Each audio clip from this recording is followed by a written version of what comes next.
You sick of alignments in your game? Are you tired of keeping track of who's good, who's evil, who's neutral? You're just tired of the whole thing and your players are not sticking to what they're supposed to? Well, stay tuned after this and I'll tell you how I use alignments in my game.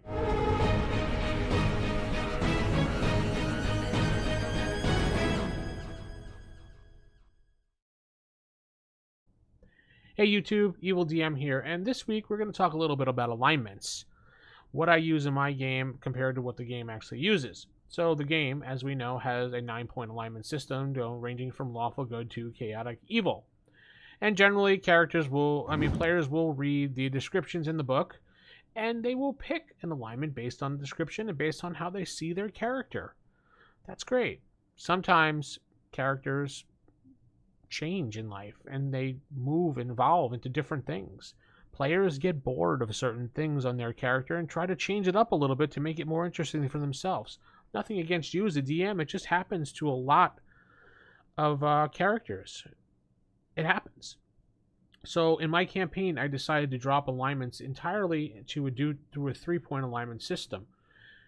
So what I have in my alignment is light, dark, and gray. And this is what I use as an example you can listen to in the World of Arkonis Actual Play podcast, which you can find on iTunes, Google Play, and your podcast catcher anywhere out there.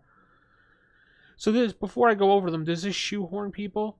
No, I don't think so. Does it help people? Yeah, I think overall it does help people, allow them to have the freedom in game to play the character that they want to play and not have to worry about, oh, am I following that lawful good alignment? Am I being too evil? Am I being too good?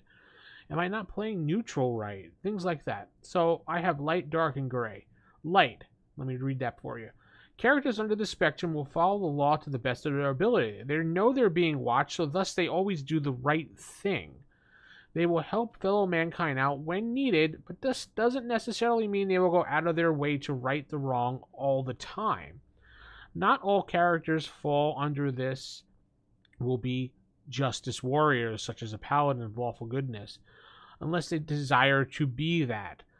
So if you have a character that wants to be the average, good-natured, do the right thing for your neighbor type character, this is where they're going to be. They're going to be a light character.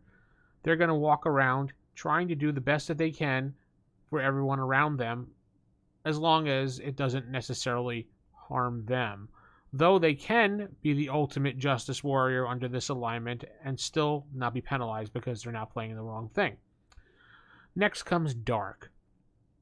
Now you're probably thinking, uh-oh, dark, that's got to be evil. Could be, might not be. Characters under this spectrum will follow good's ultimate opposite, pure evil. Ooh.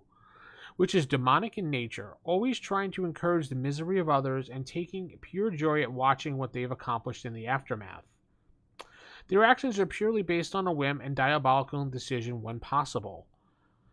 Now, for this alignment, you can throw in possible things like chaotic evil and neutral evil, and maybe stretch it to lawful evil, possibly, if you want to categorize the alignment system into these 3 points. So, not necessarily. You could throw chaotic neutral in here, because a lot of people play chaotic neutral as a diabolical, evil type person, even though you're not supposed to, but they do. And finally, we do have gray, which is indifferent, is neither really light nor really dark, and is normally the alignment associated with nature or good, free-spirited protector of nature. Will do the right thing if they want to, but never really commit to what they really want to do, never really commit to a side. You could throw alignments in here that are like the neutral alignments, maybe lawful neutral, true neutral, definitely would fall under here, and maybe you can throw chaotic neutral in here depending on the experience of the player and how they play the alignment. Back to what about shoehorning? I don't think it shoehorns characters by putting them into 3 different alignments. I think it gives them the freedom to explore their character even more. Allow them to roleplay their character however they want, with a guideline of how they want their character to be associated with the alignments. So they don't have to run around town thinking, well, I'm a lawful good character. I have to be good and follow the law to the letter and make sure everybody does and help the old lady across the street, make sure to sell the cookies and make sure nobody steals the pennies from the tip jar. No. Normal people in life are light.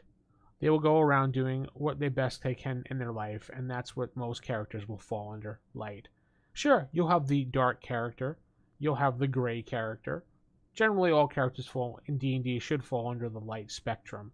I'm not telling you how to play your game, but D&D is based on a heroic role-playing system where the characters are the saviors, or I shouldn't say the saviors, the characters are the heroes of the campaign, righting the wrongs and destroying and thwarting evil. Unless, of course, you're playing an evil campaign, then it's the opposite. But generally, that's how D&D was meant to be.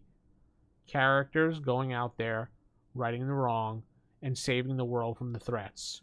That's how it was played. That's what Gygax intended. That's generally how I play my games. Now, most of my players in my current podcast do fall under gray, except for one of them, I believe. And it really is working out very well for the game because they all are getting along. There is no threats to each other. They will, when the time comes down to it, they will make the right decision to help certain various NPCs based on the situation.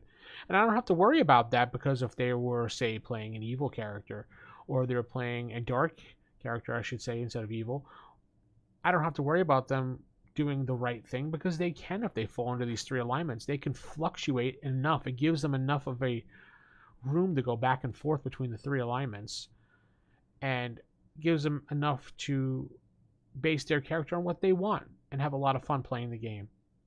Hopefully this is something you want to try in your game.